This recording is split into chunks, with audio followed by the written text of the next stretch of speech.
Bonjour et bienvenue à tous. Ouais, salut le coq. Donc aujourd'hui, je voulais vous parler, on va pas faire le buzz avec ça, hein, mais on s'en fiche. Je voulais vous parler d'un petit poisson qui s'appelle le crapet de roche. Alors le crapet de roche, habituellement, on le trouve en Amérique du Nord, aux États-Unis ou au Canada. Et j'ai appris il n'y a pas longtemps qu'il y en avait en France. D'ailleurs, le seul endroit en Europe où on pouvait en trouver, c'est en France, pas en Saône-et-Loire. Et j'habite pas loin de la Saône-et-Loire, donc j'ai décidé d'aller essayer de le pêcher. Et j'ai réussi à en prendre quelques-uns. Donc j'ai amené mon fils, c'est un poisson très marrant à pêcher, voilà, avec du matériel bien sûr adapté, hein. C'est un petit poisson, très rigolo. Donc le crapet de roche, c'est un centrarchidé, il est un petit peu comme le black bass ou la perche soleil, c'est-à-dire que il fait son nid, il fait un nid rond, donc on peut repérer avec sa présence avec des nids ronds qui protègent, ou que le mâle protège. Il vit surtout dans les petits cailloux, dans les éboulis rocheux, avec un petit peu de végétation. Et il a un comportement un petit peu de poisson de mer, c'est-à-dire qu'il sort de la roche, il prend le leurre et il replonge. Donc c'est assez marrant à pêcher, donc il faut aller très vite. Voilà, c'est assez ludique comme pêche. Au qu'on y est, c'est parti. On va essayer de prendre un petit crapet de roche. Donc là, on a un petit ébouli rocheux. On a un courant qui vient frapper cet ébouli rocheux. On a la présence d'alevin en surface. Donc c'est un bon spot, je pense, pour le crapet. Il y a le courant qui arrive sur les blocs rocheux, donc on va essayer de passer à travers. On fait taper la petite tête plombée sur les cailloux, parce qu'il est curieux, hein, il est sensible au bruit. Donc il écoute... là on a dû prendre une algue.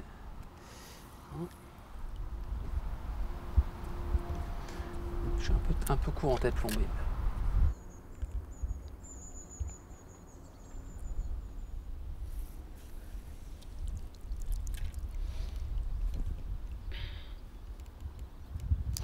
Là on a un petit peu de courant, donc j'ai une tête plombée de 0,7 g à peu près, pas tout à fait 1 gramme. Donc on va augmenter un petit peu le poids. Je vais faire un dernier lancer comme ça, puis après on va augmenter le poids du leurre.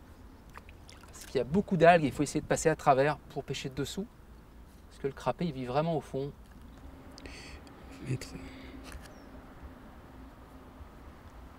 On va mettre ça, c'est pas mal ça.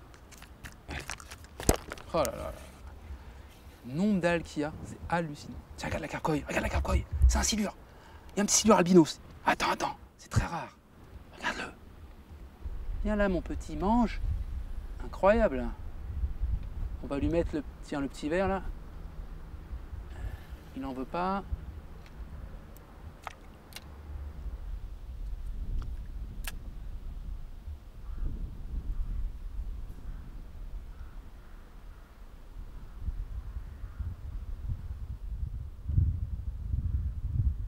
Oh, oui.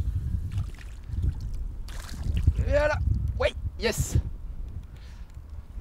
Bon, c'est pas un silure albinos, c'est un crapet. Un petit crapet bien vorace, hein. On voit bien. Hop. Voilà. Un petit crapet. On voit bien son œil rouge. Voilà. Donc c'est marrant de savoir que ce petit poisson a été introduit au 19e siècle. Et bah, c'est un des descendants de ces poissons qui ont été introduits il y a 200 ans presque. Extra. Et donc bah, c'est le seul endroit en Europe où on peut les trouver. Donc je suis trop content. Pour le pêcher, on va utiliser du tout petit matériel, donc une canne très légère, hein, moins de 100 grammes. Là en l'occurrence c'est une petite Tenryu Lunakia, qui est une formidable canne pour le rock fishing. Un petit moulinet en taille 1000, là c'est un petit Shimano. Une tresse vraiment fine, donc là c'est une 0.4, 8 brins pour avoir une bonne glisse.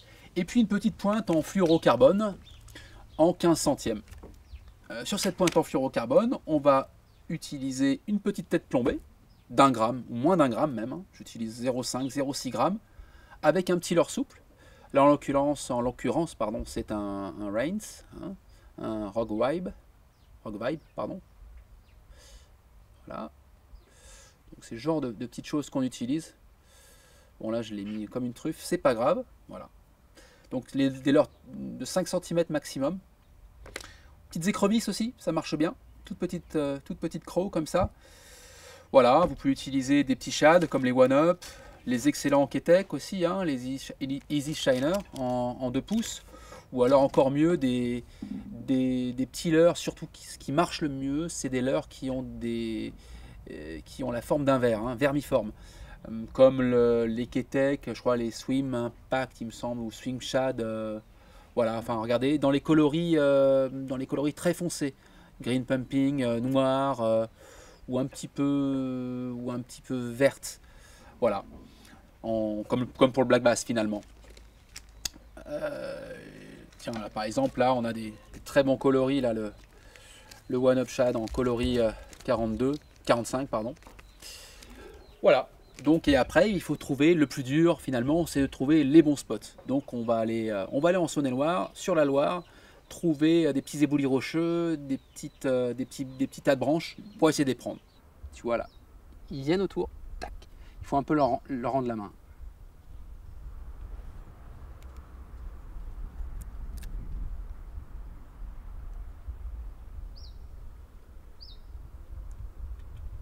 Je sens qu'ils sont là.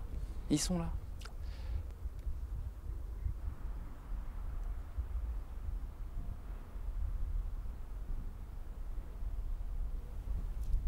Là, c'en est un.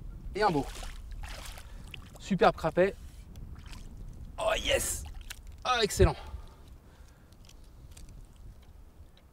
Voilà. Et voilà notre petit ami le crapet de roche.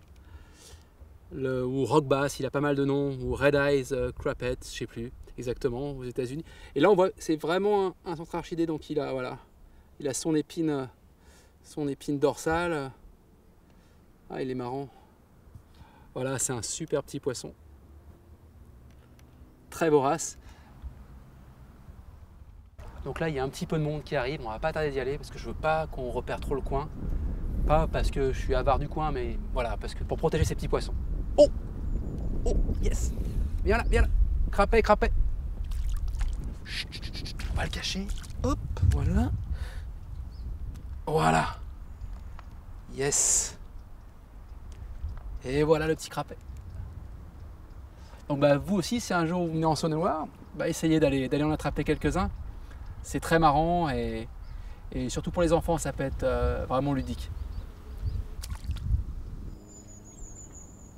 Bon voilà, je vous donne rendez-vous la semaine prochaine pour une autre petite vidéo. J'espère que ça vous a plu. Encore une fois, si vous avez aimé cette vidéo, bah, cliquez sur j'aime. Si vous n'avez pas aimé, cliquez sur j'aime pas.